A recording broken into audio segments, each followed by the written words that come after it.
Olá, seja bem-vindo a mais um programa da Convenção Batista Paranaense. Esse programa existe para comunicar acerca do que cremos, do que fazemos, mas principalmente esse programa existe porque nós queremos abençoar a sua vida. Nesse propósito, estamos nesse tempo hoje, nesse programa, recebendo mais uma vez o pastor, doutor Jaziel Guerreiro Martins. Ele é teólogo, professor, cientista da religião, diretor também da Faculdade Batista do Paraná. E hoje, nessa semana, o mundo cristão celebra a Páscoa. A Páscoa realmente é uma grande festa, é uma grande celebração, mas tem um motivo muito especial. E o pastor Jaziel vai falar conosco sobre esse tema. Pastor Jaziel, muito obrigado pela sua presença mais uma vez no programa aqui da Convenção Batista Paranaense. É uma alegria sempre tê-lo conosco. A alegria é minha, pastor Antônio Cuco, de estar aqui mais uma vez no programa da Convenção Batista Paranaense, e quero também agradecer ao telespectador, à telespectadora, à galera jovem que tem nos acompanhado e nos apoiado neste programa. Esse é um dos temas mais fascinantes que existem no cristianismo. Normalmente, aqui no Brasil, pelo fato do Natal ser vinculado ao final do ano e tem as festas de final de ano, o brasileiro normalmente dá mais valor ao Natal do que à Páscoa.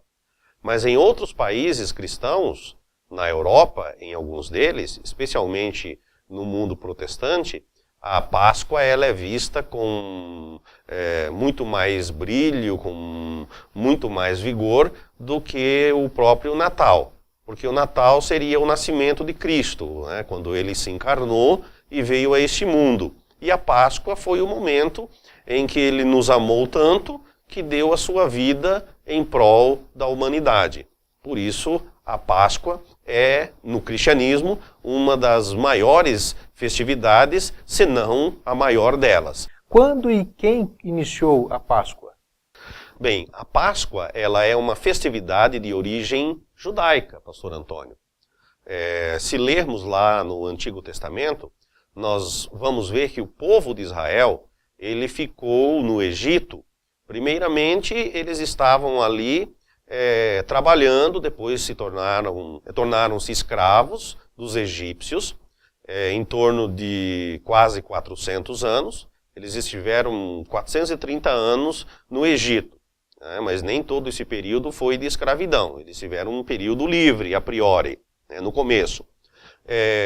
E quando Deus os liberta, quando Deus os tira lá do Egito, né, e os encaminha para a terra de Canaã, então eles passaram a adotar aquele período, aquela data, como sendo a data da Páscoa.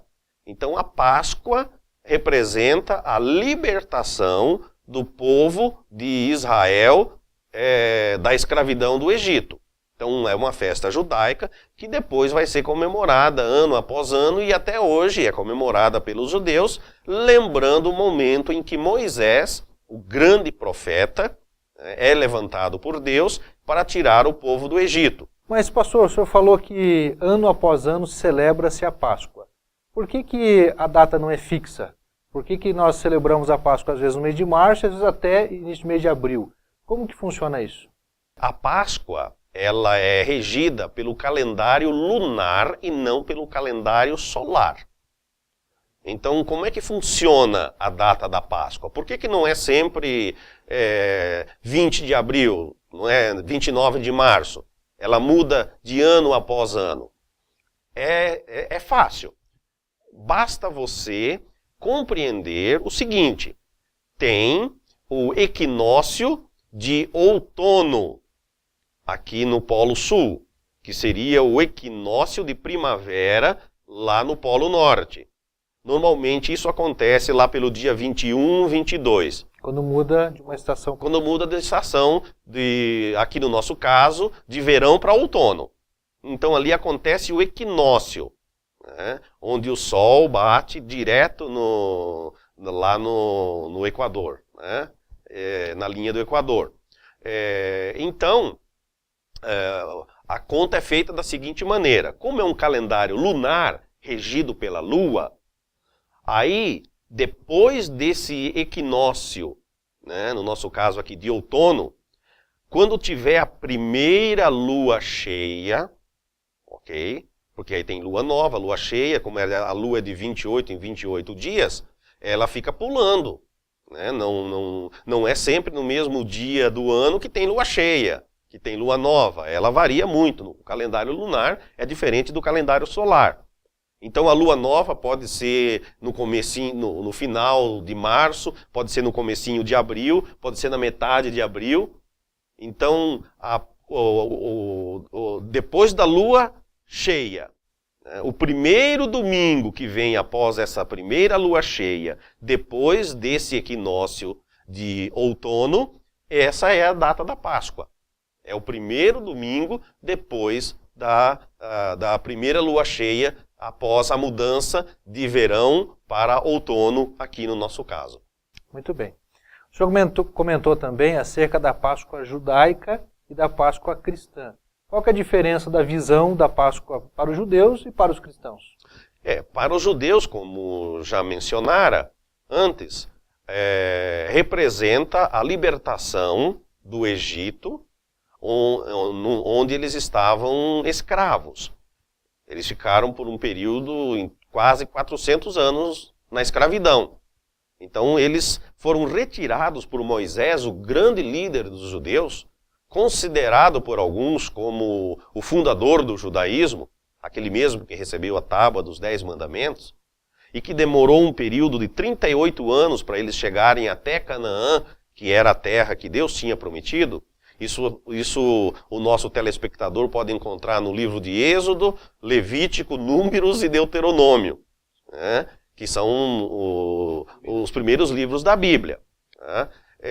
Então, para o judeu, a comemoração é a respeito da saída do Egito. Deus os libertou, Deus proveu a liberdade a eles. No nosso caso, né, para o povo cristão, como Cristo morreu na semana da Páscoa, dessa festividade, então para nós representa a libertação que Deus operou na nossa vida, que antes estávamos escravos do pecado, escravos sob a maldição, escravos de tudo aquilo que é ruim. Então, Cristo vem, ele passa 3 anos, em torno de 3 anos, ensinando discípulos, pregando, curando, fazendo milagres. E ele depois tem aquilo que chamamos a Semana da Paixão, a Semana da Páscoa, onde ele dá os seus últimos ensinamentos, ele é traído, ele é morto e crucificado, e aí no domingo ele ressuscita. E essa ressurreição, então, significa a nossa libertação. A libertação do mal, a libertação do demônio, a libertação do inferno, como Cristo mesmo falou, porque ele diz, conhecereis a verdade e a verdade vos libertará. E o que é a verdade? Ele próprio diz, eu sou o caminho, a verdade e a vida. Então, para nós, representa a libertação do pecado e das suas consequências, inclusive da própria morte. Porque a morte para o cristão tem um sentido diferente de outros povos. Para nós é a passagem desta vida para a vida futura.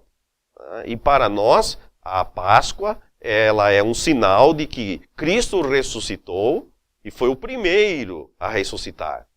Ele é a primícia, o primeiro daqueles que morrem. E significa que um dia nós também ressuscitaremos. Então, para o povo judeu, é a libertação do Egito. Para nós, é a libertação do mal, do pecado e de suas consequências. O senhor comentou que Jesus Cristo morreu e ressuscitou. Então, a Páscoa, a nossa mensagem principal, é o fato de que Jesus Cristo ressuscitou, ele está vivo. Quando as Escrituras falam, os Evangelhos falam acerca da ressurreição de Jesus, a promessa lá que Jesus disse que no 3º dia ele ressuscitaria. Mas ele morreu na sexta e ressuscitou na manhã de domingo. essa conta não fecha. Como é que a gente entende essa situação aí, dessa promessa de ressuscitar 3 dias e 3 noites? Ele dissera aos seus discípulos que ficaria 3 dias e 3 noites no seio da terra. Então, se fizermos uma conta do nosso modo ocidental do século 21, do jeito que nós contamos, 3 dias e 3 noites dariam 72 horas, não é verdade? Então, se ele morreu na sexta-feira e foi sepultado no finalzinho da sexta-feira, ao entardecer da sexta, e ressuscitou no início, na manhã, na madrugadinha, ou então quando o sol nasceu no domingo pela manhã, aí nós teríamos a metade, em torno de 36 horas. Então a conta não bate. Aí que alguns, pensando de forma como nós pensamos, do jeito de nós contarmos os dias, de nós contarmos as horas, né, do modo ocidental, alguns pensam que Jesus teria morrido na quarta-feira, para poder dar a conta de 72 horas. Mas aí existe uma forma de contar específica dos antigos, inclusive o povo judeu assim o fazia, que é chamada forma de contagem inclusiva. Ou seja, uma parte do dia é contado como um dia todo. Então, se ele ficou uma parte pequena da sexta-feira, já se conta como um dia todo, completo. E se ele ficou uma pequena parte do domingo, já se conta como um todo. A gente pode perceber nos evangelhos que um deles, ao narrar o fato da transfiguração de Jesus, diz: 8 dias depois, Jesus pegou Pedro, Tiago e João. E os outros evangelistas dizem 6 dias depois. Esses que falam 6 dias depois, eles não estão trabalhando no calendário inclusivo. Mas o Lucas, que era historiador e que tentava narrar as coisas de forma muito mais concretas, ele coloca 8 dias, porque ele conta o pedaço do dia anterior, quando Jesus falou, e pega também o último pedaço do dia seguinte da transfiguração. Né? Então essa forma inclusiva de contar é como, por exemplo, você vai abrir um jornal. Você vai editar um jornal. Quando você começa a editar o jornal, você não coloca lá ano 0, número 1. Você coloca ano 1, número 1. Ué, esse jornal tem um ano? Não. Quando ele fizer um ano, você muda para ano 2. Ano 2, número 1. Inclusive, alguns povos na antiguidade contavam a idade diferente. Então, quando nasce, já é o primeiro ano de vida. Quando ele vai fazer o aniversário, já conta 2. Então, é esse calendário, essa forma inclusiva, que muita gente não entende. Então, se você, telespectador, pensar em termos como nós pensamos hoje, da nossa forma de contar as horas, não vai bater nunca. Mas se você contar como eles contavam, em que uma parte do dia valia como um dia todo de 24 horas, dá tranquilamente para entender, 3 dias e 3 noites, ou então ao terceiro dia ressuscitarei. Quando a gente pensa na Páscoa, na ressurreição de Jesus Cristo, uma das coisas que nos chama a atenção nos evangelhos são as frases de Jesus na cruz. Pai, perdoa-lhes porque não sabem o que fazem, por exemplo. A frase também quando no diálogo dele com o ladrão na cruz, quando o ladrão fala para ele: Senhor, lembra-te de mim quando entrares no teu reino. E Jesus diz: hoje mesmo estarás comigo no paraíso. Mas dentre estas frases há a última, quando Jesus diz: está consumado. Gostaria que o senhor pudesse nos ajudar a entender um pouco esse momento de Jesus na cruz e essas palavras que ele nos deixou. Lembrando, pastor Cuco, que a Páscoa significa libertação, esta palavra está consumado na língua grega, que é a língua que o Novo Testamento foi escrito. A palavra usada é a palavra tetelestai. E essa palavra tetelestai, ela é muito significativa porque no mundo greco-romano ela tinha um uso específico. Vamos imaginar o seguinte, o Sebastião cometeu um crime. Então, quando o Sebastião ia para a prisão, então ali havia o nome da pessoa, o crime que ele cometeu, por exemplo, assassinato, homicídio, e existia o número de anos, a pena que ele deveria ficar na prisão. Então imaginemos que a gente chegou na cadeia da época e a gente viu ali Sebastião, homicídio, 20 anos. Agora imagine que a gente voltasse lá naquela prisão 20 anos depois. Então estaria escrito ali, Sebastião, homicídio, 20 anos, e embaixo haveria uma palavra escrita tetelestai. Ou seja, cumprida está a pena, liberto foi o Sebastião. Então, quando Cristo diz tudo está consumado, ele está usando uma terminologia forense. Forense quer dizer da lei, né? Da lei, em que ele está, quando ele diz tudo está consumado, ele está dizendo, está liberto, está livre, está perdoado. Né? Tudo está consumado, tetelestai. Ou seja, todo o pecador, todo aquele que cometeu algum delito, todo aquele que está infringindo a lei de Deus, ele é perdoado, ele é liberto pelo sangue de Cristo que foi vertido ali na cruz do Calvário.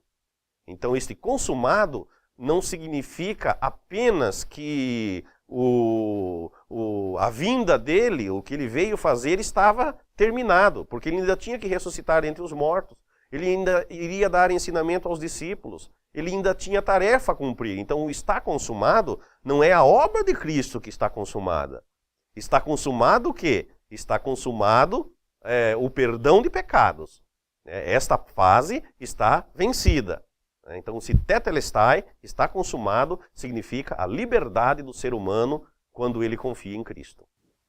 Espero que você tenha prestado atenção nessa afirmação, porque realmente é isso que Jesus nos oferece. Aquele que nele crê pode ter a certeza do perdão dos seus pecados e está livre, liberto dos seus pecados.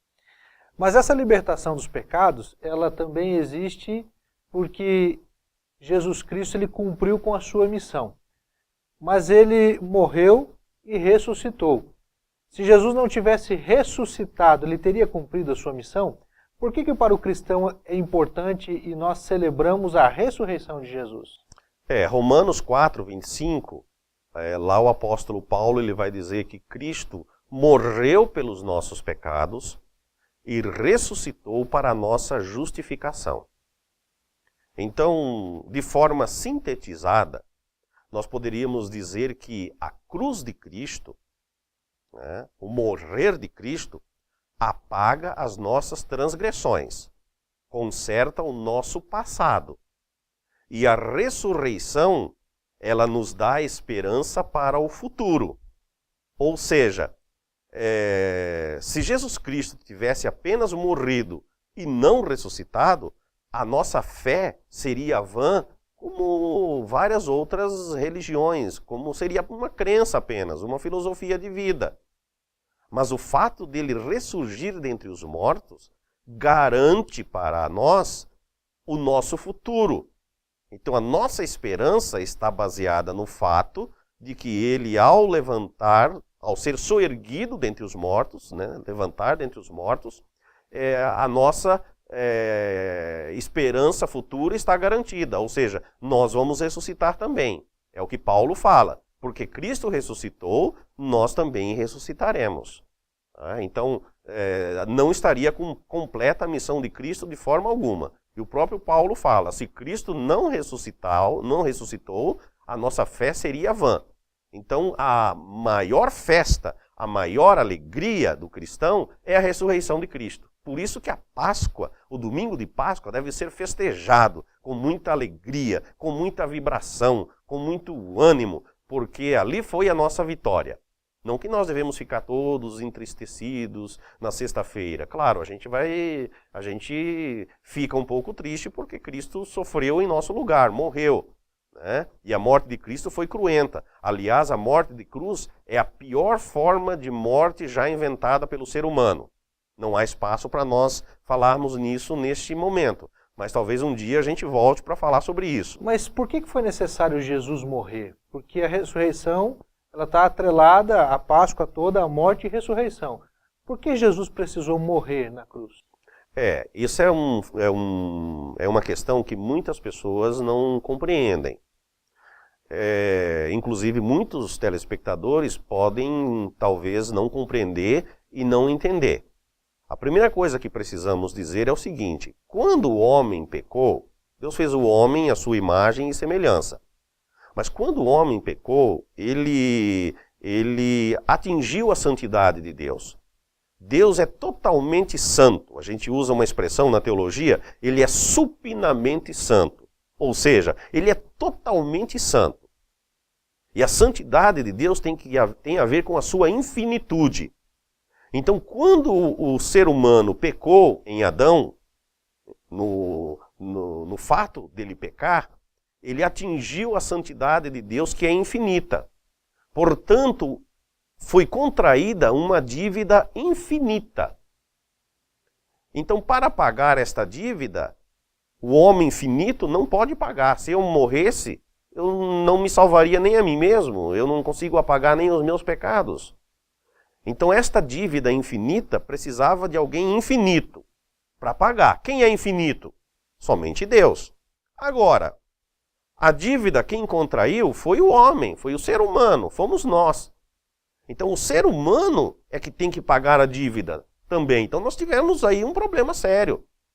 Né? Tem que ser Deus que pague a dívida, porque é uma dívida infinita e somente o ser infinito pode pagar uma dívida infinita. Mas tem que ser o homem, porque foi o homem que errou, o homem que pecou, o homem que caiu. Então, Jesus é encarnado e se torna homem. Ele é 100% Deus e 100% homem. Isso foi bastante discutido lá no Concílio de Calcedônia, em vários concílios da igreja. Né? Jesus Cristo é 100% Deus e 100% homem. Isso você pode encontrar textos na Bíblia que provam tanto uma coisa quanto a outra.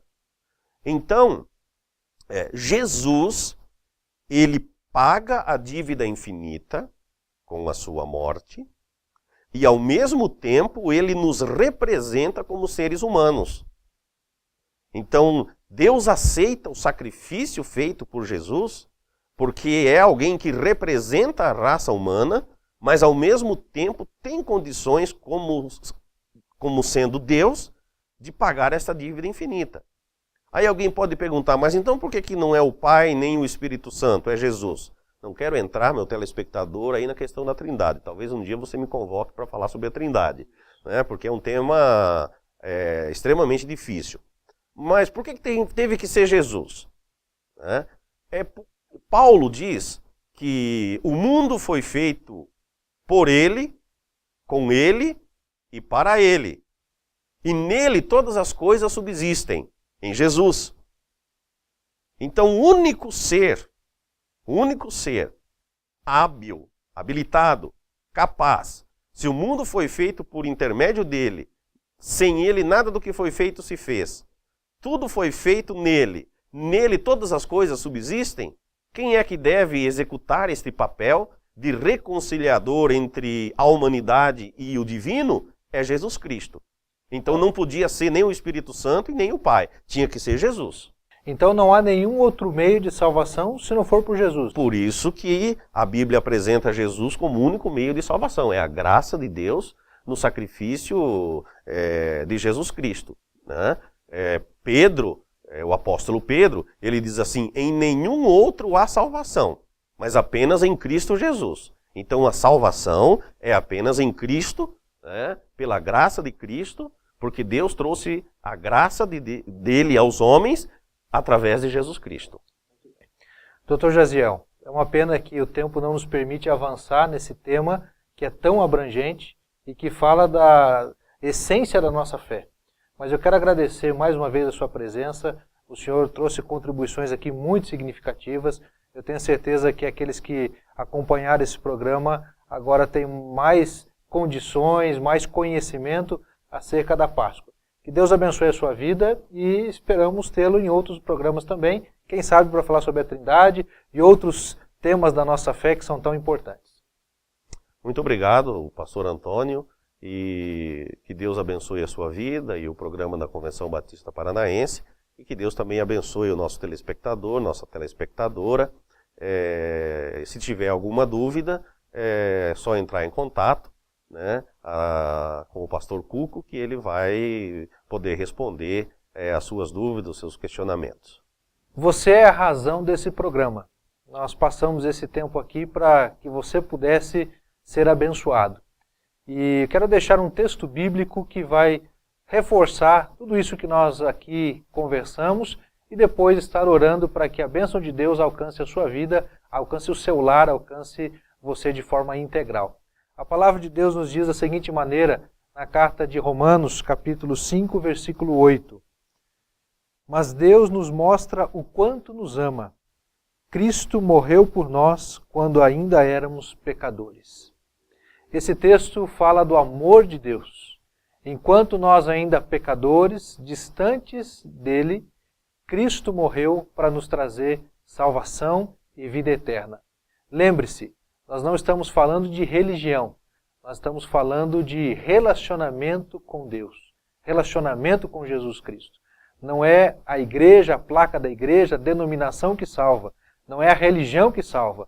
O único que salva é Jesus. Ele falou, eu sou o caminho, a verdade e a vida, ninguém vem ao Pai se não for por mim.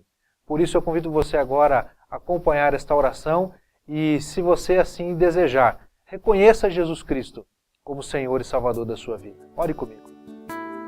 Senhor Deus, neste momento eu quero agradecer pela vida das pessoas que estão acompanhando esse programa e peço que o Senhor abençoe aonde elas estão. Essa palavra acerca da ressurreição, da morte e ressurreição, o significado da Páscoa, e seja de fato o significado real na vida dessa pessoa. Eu peço que o Senhor esteja falando e se revelando a ela de maneira clara e que a Tua palavra alcance o seu coração. Nesse momento eu peço que a Tua bênção alcance o seu lar, alcance as suas necessidades, em tudo aquilo que porventura exista de indagações e perguntas, que ela possa ser esclarecida. E em nome de Jesus, que o Senhor esteja também, ó Deus, manifestando a Tua graça, para que esta pessoa seja impactada pelo Teu amor, impactada pela Tua ação. Muito obrigado a Deus, nós pedimos que o Senhor esteja conduzindo as nossas vidas e agradecemos pela vida de Jesus Cristo, que morreu por nós na cruz do Calvário, mas ressuscitou, e por isso nós oramos em nome dEle e para a glória dEle. Amém. Que Deus te abençoe poderosamente. Esse é o nosso desejo. Até o próximo programa.